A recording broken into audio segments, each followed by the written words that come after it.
Party है जिसमें कई दल शामिल हैं। इसमें से ही एक पार्टी है टीडीपी, जिसके नेता चंद्रबाबू नायडू आंध्र प्रदेश के मुख्यमंत्री बन गए हैं। उनके लिए अक्सर ही कहा जाता है कि उन्होंने अपने ससुर रामाराव से बगावत करके उनकी सियासी पार्टी पर कब्जा कर लिया।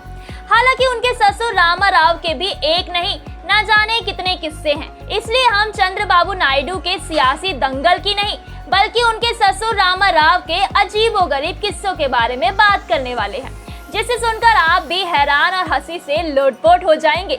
सबसे पहले तो आपको उनका विवादित नाम बता देते हैं, जो है ड्रामा राव। अब आप पूछेंगे ड्रामा ही क्यों, क्या वो एक्टिंग करते थे? वेल हाँ भी और नहीं भी। एक समय पर एक्टिंग ही उनका पेशा था, लेकिन जल्द ही उन्होंने राजनीति का रुख ले लिया। लेकिन अपने अंदर के एक्टर को वो छुपा नहीं पाए और राजनीति में भी इसका असर देखने को मिला। तो चलिए राव के किस्सों को शुरू करते हैं। तेलुगु फिल्मों के famous hero NT Rama Rao Andhra Pradesh की राजनीति में किसी तारे की तरह चमके। उन्होंने तेलुगु देशम के नाम से अपनी नई राजनीतिक पार्टी बनाई, जिसे आज इसकी शॉर्ट फॉर्म टीडीपी के नाम से जाना जाता है। उन्होंने 1984 में जीतकर आंध्र प्रदेश में अपनी सरकार बनाई और कुछ ही सालों में साउथ इंडिया के टॉप लीडर्स में शामिल हो गए। लेकिन उनका मकसद ये नहीं था, बल्कि वो तो देश के प्रधानमंत्री बनना चाहते थे और इसका सुरूर उनके सर इस कदर चढ़ा कि उन्होंने ऊट पटांग हरकतें करना शुरू कर दिया। जेडीयू के सीनियर लीडर केसी त्यागी ने बताया कि उन दिनों आम चर्चा थी कि किसी ज्योतिषी के कहने पर रामाराव रात में औरतों की तरह कपड़े पहनते थे।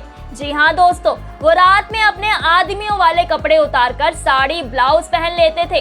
पहले तो लोगों को उनका औरत बनना अजीबोगरीब लगा, लेकिन फिर ये बात आग की तरह फैलने लगी, जिसके बाद ये भी कहा जाने लगा कि राव ये काम बुरी नजर से बचने के लिए करते हैं। वहीं उन्होंने एक बार सन्यासी वस्त्र भी धारण कर लिए थे।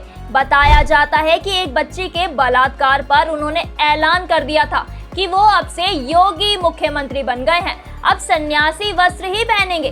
जब कांग्रेस ने इस पर चुटकी ली तो उन्होंने जवाब दिया कि वो एक राजयोगी हैं। लेकिन बाद में ना जाने क्या हुआ कि उन्होंने सन्यासियों से अलग तरीके से धोती पहनना शुरू कर दिया। राव कभी इस तरफ तो कभी उस तरफ। ये किस्से तो चलते ही रहते थे, लेकिन एक किस्सा जो काफी मशहूर था और वो इसके चलते काफी फंस भी गए थे। दरअसल जून 1984 में वो कोरोनरी बाईपास सर्जरी के लिए अमेरिका जा रहे थे। उससे पहले उन्होंने मीडिया को एक लॉकेट दिखाया जो उन्होंने पहना हुआ था। उन्होंने कहा कि इसमें उनकी मां की राख है। जब भी मुझे कोई परेशानी होती है तो मैं लॉकेट से एक चुटकी राख निकालता हूँ, एक ग्लास में पानी डालकर पी लेता हूँ, जिससे सही फैसले लेने के लिए मन को शांति मिले।